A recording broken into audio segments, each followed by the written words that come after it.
ಎಲ್ಲ BA ವಿದ್ಯಾರ್ಥಿಗಳಿಗೆ ನಮಸ್ಕಾರ. ವೆಲ್ಕಮ್ ಟು ವಿದ್ಯಾರ್ಥಿ ವಾಣಿ ಯೂಟ್ಯೂಬ್ ಚಾನಲ್.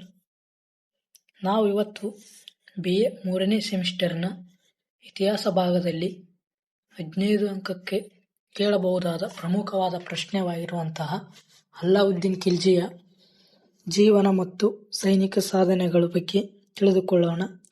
ನೀವು ಯಾರಾದರೂ ಮೊದಲನೇದಾಗಿ ಈ ಕ್ಲಾಸನ್ನು ಕೇಳುತ್ತಿದ್ದರೆ ತಪ್ಪದೇ ಸಬ್ಸ್ಕ್ರೈಬ್ ಮಾಡಿ, ಹಾಗೆ ಸಪೋರ್ಟ್ ಕೂಡ ಮಾಡಿ. ನಿಮಗೆ ಪರೀಕ್ಷೆಯಲ್ಲಿ 15 ಅಂಕಕ್ಕೆ ಪ್ರಮುಖವಾಗಿರುವಂತಹ ಅಲ್ಲಾವುದ್ದೀನ್ ಖಿಲ್ಜಿಯ ಸೈನಿಕ ಸಾಧನೆಗಳು ಅಥವಾ ಅಲ್ಲಾವುದ್ದೀನ್ ಖಿಲ್ಜಿಯು ವಶಪಡಿಸಿಕೊಂಡಂತಹ ಸ್ಥಳಗಳ ಬಗ್ಗೆ ನಕ್ಷೆಯಲ್ಲಿ ಗುರುತಿಸಿ ಬರೆಯಿರಿ ಅಂತ ಕೇಳಬಹುದು. ಇವು ಎರಡು ಪ್ರಶ್ನೆಗಳಲ್ಲಿ ಒಂದು ಪ್ರಶ್ನೆ ಪರೀಕ್ಷೆಗೆ ಬರುವಂತಹ ಪ್ರಮುಖವಾಗಿರುವಂತಹ ಪ್ರಶ್ನೆಯಾಗಿರುತ್ತದೆ. ಬನ್ನಿ ಶುರು ಮಾಡೋಣ. ಅಲ್ಲಾವುದ್ದೀನ್ ಖಿಲ್ಜಿಯು ದೆಹಲಿ ಸುಲ್ತಾನರಲ್ಲಿಯೇ ಅತ್ಯಂತವಾದ ಶಕ್ತಿಶಾಲಿ ಹಾಗೂ ಮಹತ್ ಆಕಾಂಕ್ಷಿ ದೊರೆಯಾಗಿದ್ದನು. ಅಲ್ಲಾವುದ್ದೀನ್ ಖಿಲ್ಜಿಯು 1296ರಿಂದ 1316ರವರೆಗೆ ಆಳ್ವಿಕೆ ನಡೆಸಿದನು. ಅಲ್ಲಾವುದ್ದೀನ್ ಖಿಲ್ಜಿ ತನ್ನ ಸಾಮ್ರಾಜ್ಯವನ್ನು ವಿಸ್ತರಿಸಲು ಉತ್ತರ ಹಾಗೂ ದಕ್ಷಿಣ ಭಾರತದಲ್ಲಿ ಅನೇಕ ದಂಡಯಾತ್ರೆಗಳನ್ನು ಕೈಗೊಂಡನು. ಆಡಳಿತ, ಸೈನಿಕ ಹಾಗೂ ಆರ್ಥಿಕ ಸುಧಾರಣೆಗಳಿಂದ ಇತಿಹಾಸದಲ್ಲಿ ವಿಶೇಷ ಸ್ಥಾನವನ್ನು ಪಡೆದಿದ್ದಾನೆ. ತದನಂತರವಾಗಿ ಅಲ್ಲಾವುದ್ದೀನ್ ಖಿಲ್ಜಿಯ ಆರಂಭಿಕ ಜೀವನವನ್ನು ನೋಡೋಣ.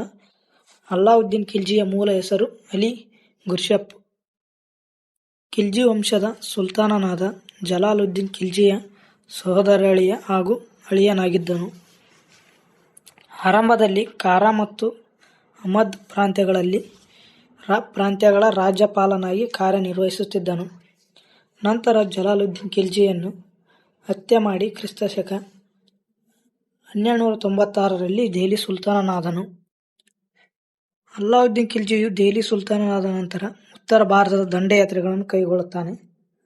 ಅವನು ಮೊದಲನೇದಾಗಿ 1297ರಲ್ಲಿ ಗುಜರಾತ್ ಆಕ್ರಮಣವನ್ನು ಮಾಡುತ್ತಾನೆ. ಮೊದಲನೇ ಸೈನಿಕ ಸಾಧನೆ ಎಂದರೆ ಗುಜರಾತ್ ಆಕ್ರಮಣ 1297. ಕ್ರಿಸ್ತಶಕ 1297ರಲ್ಲಿ ಅಲ್ಲಾವುದ್ದೀನ್ ಖಿಲ್ಜಿಯು ಗುಜರಾತ್ ಮೇಲೆ ದಂಡೆ ನಡೆಸಿ ಅಲ್ಲಿನ ಗುಜರಾತನ್ನು ಆಳುತ್ತಿರುವ ರಾಜ ಕರ್ಣದೇವನನ್ನು ಸೋಲಿಸಿದನು. ಅಪಾರ ಸಂಪತ್ತು ಮತ್ತು ಸೋಮನಾಥ ದೇವಾಲಯದ ಹಣವನ್ನು ಮತ್ತು ಅಲ್ಲಿನ ಚಿನ್ನ ಆಭರಣಗಳನ್ನು ವಶಪಡಿಸಿಕೊಂಡನು. ಈ ವಿಜಯದಿಂದ ಸುಲ್ತಾನನ ಆರ್ಥಿಕ ಶಕ್ತಿ ಹೆಚ್ಚಾಯಿತು. ಅಲ್ಲಾವುದ್ದೀನ್ ಖಿಲ್ಜಿಯು ಗುಜರಾತ್ ಮೇಲೆ ಆಕ್ರಮಣ ಮಾಡಿದ್ದರಿಂದ ಅವನಿಗೆ ಆರ್ಥಿಕ ಶಕ್ತಿ ಹೆಚ್ಚಾಯಿತು. ಅಲ್ಲಿನ ಎಲ್ಲ ಸಂಪತ್ತನ್ನು ಕೊಳ್ಳೆ ಹೊಡೆದನು. ಈ ಯುದ್ಧದಲ್ಲಿ ಮಲಿಕ್ ಕಾಫರ್ ಸೆರೆಯಾಗಿ ನಂತರ ಪ್ರಮುಖ ಸೇನಾ ನಾಯಕನಾದನು. ಗುಜರಾತ್ ಆಕ್ರಮಣ ಮಾಡಿದ ನಂತರ ಅಲ್ಲಾವುದ್ದೀನ್ ಖಿಲ್ಜಿಯು ಎರಡನೇದಾಗಿ ರಣತಂಬೂರ್ ಆಕ್ರಮಣ ಮಾಡುತ್ತಾನೆ. ರಣತಂಬೂರ್ ಆಕ್ರಮಣವು 1301ರಲ್ಲಿ ರಣತಂಬೋರ್ ಕೋಟೆಯನ್ನು ಆಕ್ರಮಿಸಿದನು. ಅಲ್ಲಿನ ರಾಜ ಅಮೀರ್ ದೇವನು ಶೌರ್ಯದಿಂದ ಹೋರಾಡುತ್ತಾನೆ, ಆದರೂ ಕೂಡ ಅವನು ಸೋಲನ್ನು ಅನುಭವಿಸುತ್ತಾನೆ. ರಣತಂಬೋರ್ ಕೋಟೆ ದೆಹಲಿ ಸುಲ್ತಾನರ ವಶ ಆಯಿತು.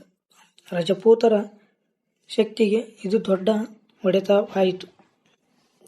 ಮೂರನೆಯ ಸಾಧನೆ ಮೇವಾಡದ ಆಕ್ರಮಣ. 1303ರಲ್ಲಿ ಅಲ್ಲಾವುದ್ದೀನ್ ಖಿಲ್ಜಿಯು ಮೇವಾಡದ ಮೇಲೆ ಆಕ್ರಮಣ ಮಾಡುತ್ತಾನೆ. ಕ್ರಿಸ್ತಶಕ 1303ರಲ್ಲಿ ಚಿತ್ತೋರ್ ಕೋಟೆಯ ಮೇಲೆ ದಂಡೆ ನಡೆಸಿದನು. ರಾಣಾ ರತನ್ ಸಿಂಹನು ಪ್ರತಿರೋಧಿಸಿದನು. ಕೋಟೆ ಸುಲ್ತಾನನ ವಶವಾಯಿತು. ಈ ಸಂದರ್ಭದಲ್ಲಿ ರಜಪೂತ ಮಹಿಳೆಯರು ಜವಾರ್ ಪದ್ಧತಿಯನ್ನು ಆಚರಿಸಿದರು ಎಂದು ಹೇಳಲಾಗುತ್ತದೆ. ಚಿತ್ತೋರಿಗೆ ಖಿಜರಾಬಾದ್ ಎಂಬ ಹೆಸರನ್ನು ಇಟ್ಟನು. ಅಲ್ಲಾವುದ್ದೀನ್ ಖಿಲ್ಜಿಯು ನಾಲ್ಕನೆಯದಾಗಿ ಮಾಳ್ವಾದ ಮೇಲೆ ಆಕ್ರಮಣವನ್ನು ಮಾಡುತ್ತಾನೆ. ಕ್ರಿಸ್ತಶಕ 1305ರಲ್ಲಿ ಮಾಳ್ವಾ ಪ್ರದೇಶವನ್ನು ಅಲ್ಲಾವುದ್ದೀನ್ ಖಿಲ್ಜಿಯು ವಶಪಡಿಸಿಕೊಂಡನು. ಈ ವಿಜಯದಿಂದ ಮಧ್ಯ ಭಾರತದ ಮೇಲಿನ ಹಿಡಿತ ಬಲವಾಯಿತು.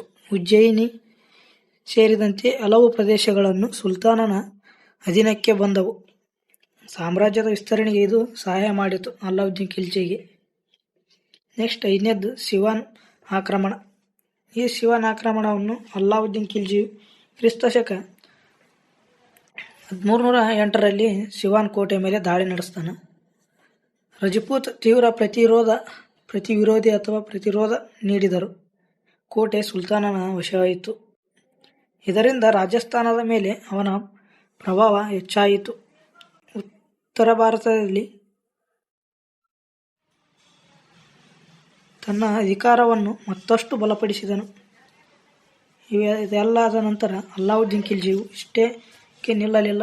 ನೆಕ್ಸ್ಟ್ ದಕ್ಷಿಣ ಭಾರತದ ದಂಡಯಾತ್ರೆಗಳನ್ನು ಕೈಗೊಂಡನು.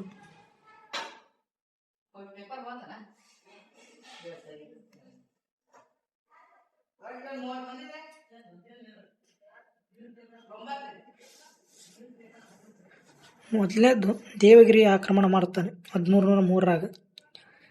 1303ರಾಗ ದೇವಗಿರಿ ಯಾದವ ರಾಜನ ವಿರುದ್ಧ ದಂಡೆ ನಡೆಸಿದನು. ಅಲ್ಲಾವುದ್ದೀನ್ ಖಿಲ್ಜಿಯು ದೇವಗಿರಿಯನ್ನು ಆಳುತ್ತಿದ್ದ ರಾಜ ರಾಮಚಂದ್ರನು ಸೋತು ಕಪ್ಪ ಕಾಣಿಕೆ ನೀಡಲು ಒಪ್ಪಿಕೊಂಡನು. ಅಪಾರ ಸಂಪತ್ತನ್ನು ದೆಹಲಿಗೆ ಸಾಗಿಸಲಾಯಿತು. ದಕ್ಷಿಣ ಭಾರತದಲ್ಲಿ ಸುಲ್ತಾನನ ಪ್ರಭಾವ ಹೆಚ್ಚಾಯಿತು ಅಥವಾ ಆರಂಭವಾಯಿತು. ನೆಕ್ಸ್ಟ್ ವಾರಂಗಲ್ ಆಕ್ರಮಣ 1309 ನಡೆಸ್ತಾನೆ. ಮಲ್ಲಿಕ್ ಕಾಫರ್ ನೇತೃತ್ವದಲ್ಲಿ ವಾರಂಗಲ್ ಮೇಲೆ ದಂಡೆ ನಡೆಸಲಾಯಿತು. ಈ ವಾರಂಗಲ್ ದಾಳಿಯಲ್ಲಿ ಮುಖ್ಯಸ್ಥನಾಗಿ ಮಲ್ಲಿಕ್ ಕಾಫರ್ ವಹಿಸಿಕೊಂಡಿರ್ತಾನೆ.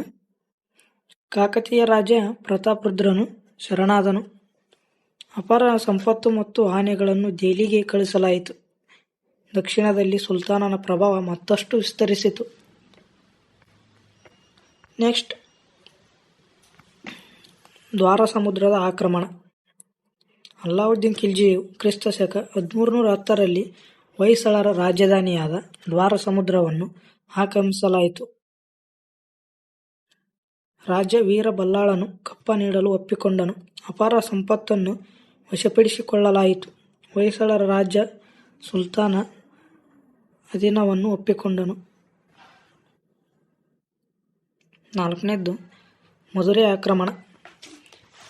ಅಲ್ಲಾವುದ್ದೀನ್ ಖಿಲ್ಜಿಯು 1311ರಲ್ಲಿ ಪಾಂಡ್ಯರ ರಾಜ್ಯವಾದ ಮಧುರೆಯ ಮೇಲೆ ದಂಡೆ ನಡೆಸಿದನು. ಅಲ್ಲಿಯ ಆಂತರಿಕ ಕಲಹವನ್ನು ಬಳಸಿಕೊಂಡು ಸುಲ್ತಾನನ ಸೇನೆ ವಿಜಯ ಸಾಧಿಸಿತು. ಅಪಾರ ಧನ, ಚಿನ್ನ ಹಾಗೂ ಆನೆಗಳನ್ನು ವಶಪಡಿಸಿಕೊಳ್ಳಲಾಯಿತು. ದಕ್ಷಿಣ ಭಾರತದ ಮೇಲೆ ದೆಹಲಿ ಸುಲ್ತಾನರ ಪ್ರಭಾವ ಹೆಚ್ಚಾಯಿತು. ಕೊನೆಯದಾಗಿ ದೇವಗಿರಿಯ ಮೇಲೆ ಆಕ್ರಮಣ 1313ರಲ್ಲಿ. ಕ್ರಿಸ್ತಶಕ 1313ರಲ್ಲಿ ಅಲ್ಲಾವುದ್ದೀನ್ ಖಿಲ್ಜಿಯು ದೇವಗಿರಿಯ ಮೇಲೆ ಮತ್ತೆ ದಂಡೆ ನಡೆಸಲಾಯಿತು. 2ನೇ ಬಾರಿಗೆ ಯಾದವ ರಾಜ್ಯವನ್ನು ಸಂಪೂರ್ಣವಾಗಿ ದೆಹಲಿ ಸುಲ್ತಾನರ ಸಾಮ್ರಾಜ್ಯಕ್ಕೆ ಸೇರಿಸಲಾಯಿತು. ಇದರಿಂದ ದಕ್ಷಿಣ ಭಾರತದಲ್ಲಿ ಅಲ್ಲಾವುದ್ದೀನ್ ಖಿಲ್ಜಿಯು ಅಧಿಕಾರ ಮತ್ತಷ್ಟು ಬಲವಾಯಿತು. ಇದು ಅವನ ಕೊನೆಯ ಪ್ರಮುಖ ವಿಜಯಗಳಲ್ಲಿ ಒಂದಾಗಿದೆ. ಇವೆಲ್ಲ ದಕ್ಷಿಣ ಭಾರತದ ದಂಡಯಾತ್ರೆಗಳು ಮತ್ತು ಉತ್ತರ ಭಾರತದ ದಂಡಯಾತ್ರೆಗಳು ಅಲ್ಲಾವುದ್ದೀನ್ ಖಿಲ್ಜಿಯ ಪ್ರಮುಖವಾದ ಸೈನಿಕ ಸಾಧನೆಗಳಾಗಿವೆ. ಇನ್ನು ಅವನ ಕೊನೆಯ ದಿನಗಳು ಯಾವ ರೀತಿಯಾಗಿದ್ದವು ಎಂಬುದನ್ನು ನೋಡೋಣ. ಅಲ್ಲಾವುದ್ದೀನ್ ಖಿಲ್ಜಿ ತನ್ನ ಆಳ್ವಿಕೆಯ ಕೊನೆಯ ದಿನಗಳಲ್ಲಿ ಅನಾರೋಗ್ಯಕ್ಕೆ ಒಳಗಾದನು. ಇದರಿಂದ ಆಡಳಿತದ ಹೆಚ್ಚಿನ ಅಧಿಕಾರ ಅವನ ಸೇನಾಪತಿ ಮಲ್ಲಿಕ್ ಕಾಫರ್ ಕೈಗೆ ಸೇರಿತು. ಅನಾರೋಗ್ಯದಿಂದಾಗಿ ರಾಜ್ಯ ಕಾರ್ಯಗಳಲ್ಲಿ ಸಕ್ರಿಯವಾಗಿ ಭಾಗವಹಿಸಲು ಸಾಧ್ಯವಾಗಲಿಲ್ಲ ಅಲ್ಲಾವುದ್ದೀನ್ ಖಿಲ್ಜಿಗೆ. ಅರಮನೆಯಲ್ಲಿ ಉತ್ತರಾಧಿಕಾರದ ಬಗ್ಗೆ ಒಳ ಜಗಳಗಳು ಆರಂಭವಾದವು. ಮಲ್ಲಿಕ್ ಕಾಫರ್ ತನ್ನ ಪ್ರಭಾವವನ್ನು ಹೆಚ್ಚಿಸಿಕೊಂಡನು. ಕ್ರಿಸ್ತಶಕ 1316ರಲ್ಲಿ ಅಲ್ಲಾವುದ್ದೀನ್ ಖಿಲ್ಜಿ ನಿಧನನಾದನು. ಇದೆಲ್ಲ ಅಲ್ಲಾವುದ್ದೀನ್ ಖಿಲ್ಜಿಯ ಸೈನಿಕ ಸಾಧನೆಗಳು ಮತ್ತು ಅವನ ಆರಂಭಿಕ ಜೀವನದ ಬಗ್ಗೆ ಸಂಪೂರ್ಣವಾದ ಮಾಹಿತಿಯನ್ನು ನೀಡಿದ್ದೇನೆ. ನಿಮಗೆ ಪರೀಕ್ಷೆಯಲ್ಲಿ 15 ಅಂಕಕ್ಕೆ ಕೇಳಬಹುದಾದ ಪ್ರಮುಖವಾದ ಪ್ರಶ್ನೆಯಾಗಿರುತ್ತದೆ. ತದನಂತರ ಇನ್ನೊಂದು ಪ್ರಶ್ನೆಯನ್ನು ಅಲ್ಲಾವುದ್ದೀನ್ ಖಿಲ್ಜಿಯ ಮೇಲೆ ಕೇಳಬಹುದು. ನಕ್ಷೆಯ ಸಂಬಂಧಪಟ್ಟಂತೆ ಅಲ್ಲಾವುದ್ದೀನ್ ಖಿಲ್ಜಿಯ ನಿಮಗೆ ಮೇಲೆ ಕೊಟ್ಟಿರುವ ನಕ್ಷೆಯಲ್ಲಿ ಅಲ್ಲಾವುದ್ದೀನ್ ಖಿಲ್ಜಿಯು ವಶಪಡಿಸಿಕೊಂಡಂಥ ಸ್ಥಳಗಳನ್ನು ಗುರುತಿಸಿ ಅವುಗಳ ಬಗ್ಗೆ ಬರೆಯಿರಿ ಅಂತ ಕೇಳಬಹುದಾದ 15 ಅಂಕದ ಪ್ರಮುಖ ಪ್ರಶ್ನೆಯಾಗಿದೆ. ನೆಕ್ಸ್ಟ್ ಕ್ಲಾಸಿನಲ್ಲಿ ನಾನು ಅಲ್ಲಾವುದ್ದೀನ್ ಖಿಲ್ಜಿಯ ವಶಪಡಿಸಿಕೊಂಡಂಥ ಸ್ಥಳಗಳ ಬಗ್ಗೆ ಮತ್ತು ನಕ್ಷೆಯ ಬಗ್ಗೆ ಚರ್ಚಿಸೋಣ. ಈ ವಿಡಿಯೋ ನಿಮಗೆ ಇಷ್ಟವಾದರೆ ಲೈಕ್ ಮಾಡಿ, ಹಾಗೆ ಸಪೋರ್ಟ್ ಕೂಡ ಮಾಡಿ, ನಿಮ್ಮ ಫ್ರೆಂಡ್ಸ್ ಶೇರ್ ಮಾಡಿ. ಇನ್ನೂ ಯಾರು ಸಬ್ಸ್ಕ್ರೈಬ್ ಮಾಡಿಲ್ಲ ಹಾಗೆ ಸಬ್ಸ್ಕ್ರೈಬ್ ಮಾಡಿ. ನಿಮಗೆ ಮತ್ತೆ ಮುಂದೆ ಯಾವ ವಿಷಯದ ಬಗ್ಗೆ ಕ್ಲಾಸ್ ಮಾಡಬೇಕು ಎಂಬುದನ್ನು ಕಮೆಂಟ್ ಮೂಲಕ ತಿಳಿಸಿ. ಧನ್ಯವಾದಗಳು.